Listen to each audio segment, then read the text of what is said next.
नमस्कार। सूचना एवं जनसंपर्क विभाग की प्रस्तुति हिमाचल बुलेटिन में आपका स्वागत है। पेश है आज के समाचार।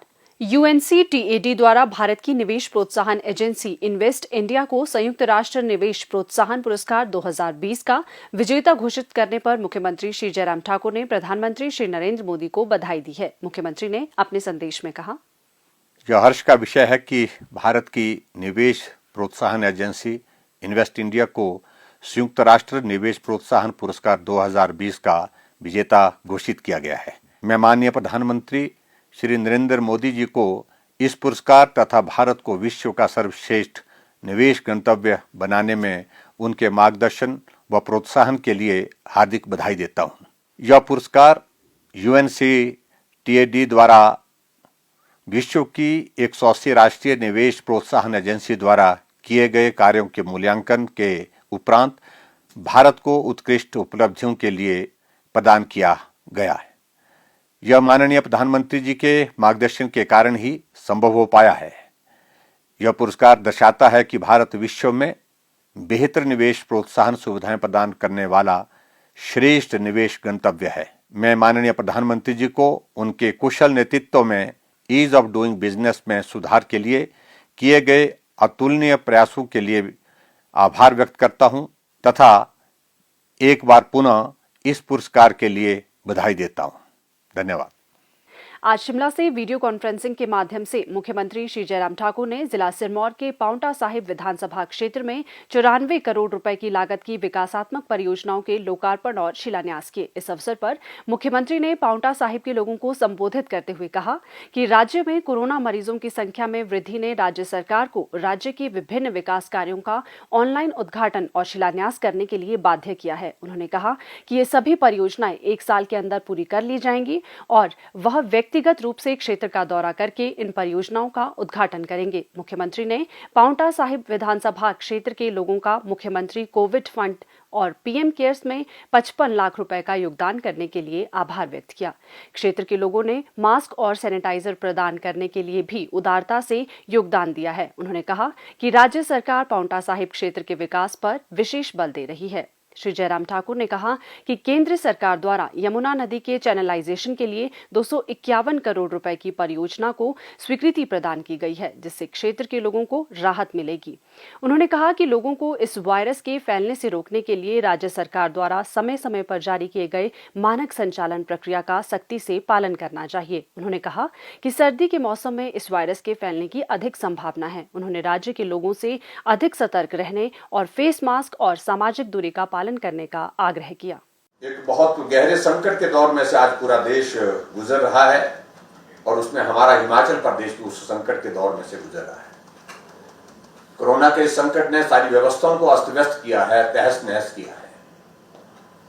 बाहर जाने पर भी संकट, और तो ये लग रहा है कि घर में रह करके भी संकट लग रहा है, क्योंकि घर में रहेंगे तो काम नहीं हो पाएंगे, बाहर जाएंगे तो संक्रमण का खतरा बहुत लगातार बना हुआ है। ऐसी परिस्थिति में इस दौर से हम गुजर रहे हैं, जो परिस्थिति कभी जिंदगी में किसी आदमी ने कल्पना नहीं की थी।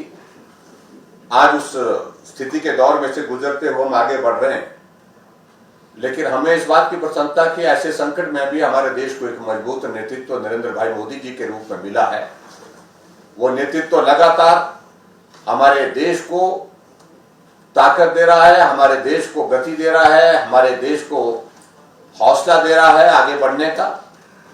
और उसी दृष्टि से हिमाचल प्रदेश में भी आप सबके सहयोग से हिमाचल प्रदेश में भी भारतीय जनता पार्टी की सरकार को आदरणीय मोदी जी का पूरा आशीर्वाद है। आज के इस कार्यक्रम में मैं आप सबको जो 23 उद्घाटन और शिलान्यास के कार्यक्रम आपके विधानसभा क्षेत्र में हुए हैं, एक अभूतपूर्व विकास की दिशा में आपका पांवटा विधानसभा क्षेत्र चला है, उसके लिए मैं आप सबको बहुत बहुत बधाई देता हूं।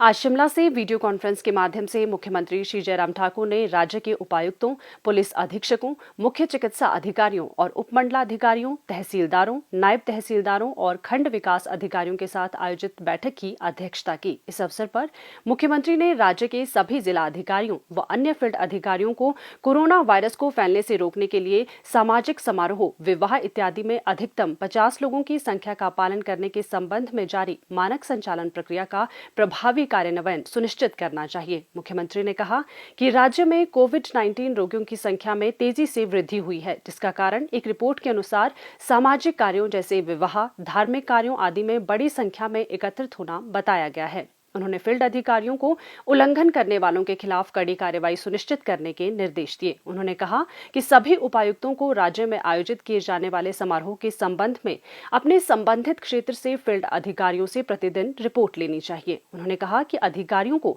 समारोह से पहले परिवारों की काउंसलिंग सुनिश्चित करनी चाहिए ताकि उन्हें ऐसे समारोह में 50 से अधिक लोगों के शामिल न किए जाने के लिए प्रेरित किया जा सके। उन्होंने तहसीलदारों और नायब तहसीलदारों को निर्देश दिए कि वे अपने अपने क्षेत्रों में विवाह और अन्य सामाजिक कार्यों की प्रतिदिन निगरानी सुनिश्चित करें। श्री जयराम ठाकुर ने कहा कि चिकित्सक द्वारा घरों में उपचाराधीन मरीजों के स्वास्थ्य का हाल जानने के लिए उनके साथ दूरभाष पर बात करने के लिए प्रभावी तंत्र विकसित किया जाना चाहिए। उन्होंने कहा कि चिकित्सकों और पैरामेडिकल स्टाफ को घरों में आइसोलेट मरीजों की स्वास्थ्य स्थिति और पैरामीटर का प्रतिदिन रिकॉर्ड रखना होगा, जिससे उनके उपचार में मदद मिलेगी। उन्होंने कहा कि ऐसे रोगियों की नियमित और प्रतिदिन निगरानी मरीजों के स्वास्थ्य मापदंडों के बारे में प्रभावी रूप से जानकारी देने व उनके मनोबल को बढ़ाने में भी मदद करेगी। उन्होंने कहा कि घरों में आइसोलेशन में रह रहे लोगों को सैनिटाइजर उपलब्ध करवाया जाए और ये सुनिश्चित किया जाए कि मरीज के नेगेटिव आने के उपरांत घर और आसपास के क्षेत्र का भी उचित सैनिटाइजेशन किया जाए। श्री जयराम ठाकुर ने कहा कि ये सुनिश्चित किया जाना चाहिए कि घरों में उपचाराधीन कोविड-19 मरीजों को जरूरत पड़ने पर अस्पताल में शिफ्ट करने के लिए उचित एम्बुलेंस और परिवहन सुविधा के अभाव में परेशानी का सामना न करना पड़े। उन्होंने कहा कि ग्रामीण क्षेत्रों में विशेष रूप से मरीजों की सुविधा के लिए अतिरिक्त वाहन तैनात किए गए हैं। हमने शीर्ष प्राथमिकता दी है कि आज की तारीख में हमारी प्राथमिकता नंबर 1 ये है कि कोविड से जो है किस प्रकार से हम बाहर निकले। ये प्राथमिकता सिर्फ कहने की और सुनने की नहीं, ये प्राथमिकता नीचे के स्तर तक होनी चाहिए, सबकी होनी चाहिए। इसलिए हमने ये तहसीलदार, नायब तहसीलदार, बीडीओज और उसके बाद एसडीएम वगैरह को सबको कनेक्ट करके जिस प्रकार से आज बात करने की कोशिश की है कि अगर व्यवहारिक रूप से आपको कहीं कठिनाई आ रही है, आप हमें बताइए क्या मदद कर सकते हो, वो करेंगे। लेकिन ये नीचे आपको इन्फोर्स करना पड़ेगा, इसको इम्प्लीमेंट करना पड़ेगा, ये बहुत आवश्यक है। उसके लिए आप सब लोग जो है बहुत गंभीरता के साथ आज की तारीख में, ठीक है, डेवलपमेंटल एक्टिविटी जो चल रही है, जो मॉनिटर करनी है आप लोगों ने, वो चल रहा है, लेकिन उसके अतिरिक्त जो है प्रमुख जो है ज्यादा फोकस होकर के आपको काम किसके लिए करना, वो यही है। 90% टोटल हमारा जो है एक्टिव केस का नंबर जो है हमारा जो है वो आइसोलेटेड इसमें है, घरों में है या अपने कहीं जहां भी है वो आइसोलेशन में रखा हुआ हमको, और वो अपने होम आइसोलेशन में। उसके बारे में भी सोचने की आवश्यकता है। क्या हम लोगों ने उनको थोड़ा गाइड करने के लिए कुछ मैकेनिज्म डेवलप किया, वो करना चाहिए। खाना क्या खाना चाहिए, प्रोटीन की डाइट इसके लिए बहुत आवश्यक है, पर्टिकुलरली क्योंकि वो आपको आपके इम्यून सिस्टम को भी स्ट्रेंथन करती है, वो आपके शरीर के लिए जो है मदद करती है। गर्म खाना, सूप पीना, बार बार गर्म पानी का सेवन करना, ज्यादा पानी का सेवन करना, ये सारी चीजें बहुत आवश्यक है। ये जानकारी के रूप में वहां पहुंचनी चाहिए।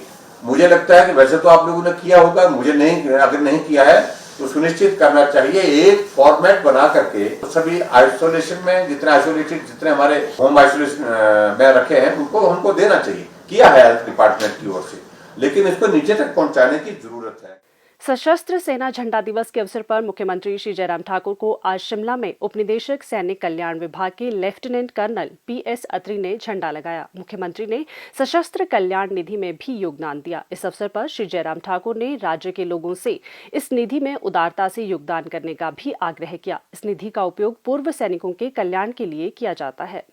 मुख्यमंत्री श्री जयराम ठाकुर ने आज शिमला में इलेक्ट्रॉनिक मीडिया के प्रतिनिधियों से बातचीत करते हुए विपक्षी दलों द्वारा किसानों के आंदोलन के समर्थन में 8 दिसंबर को भारत बंद के आह्वान की कड़ी निंदा की है। मुख्यमंत्री ने कहा कि ये किसानों का आंदोलन नहीं बल्कि प्रधानमंत्री श्री नरेंद्र मोदी और एनडीए सरकार की छवि को धूमिल करने के लिए राजनीतिक दलों का आंदोलन है।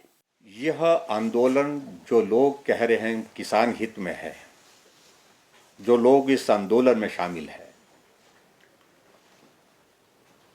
मैं इससे विपरीत समझता हूं कि ये आंदोलन किसान हित के लिए नहीं है, ये किसानों का आंदोलन नहीं है, ये एक विशुद्ध राजनीतिक आंदोलन है। यशस्वी प्रधानमंत्री नरेंद्र भाई मोदी जी के खिलाफ, एनडीए की गवर्नमेंट के खिलाफ। ऐसे एक नहीं अनेक वाक्य ऐसे हुए, ऐसे दौर हुए जब देश भर में जो राजनीतिक पार्टियां हैं, जो विपक्ष में हैं, कांग्रेस के अलावा दूसरी कम्युनिस्ट हैं, चाहे वो दूसरे और दल हैं,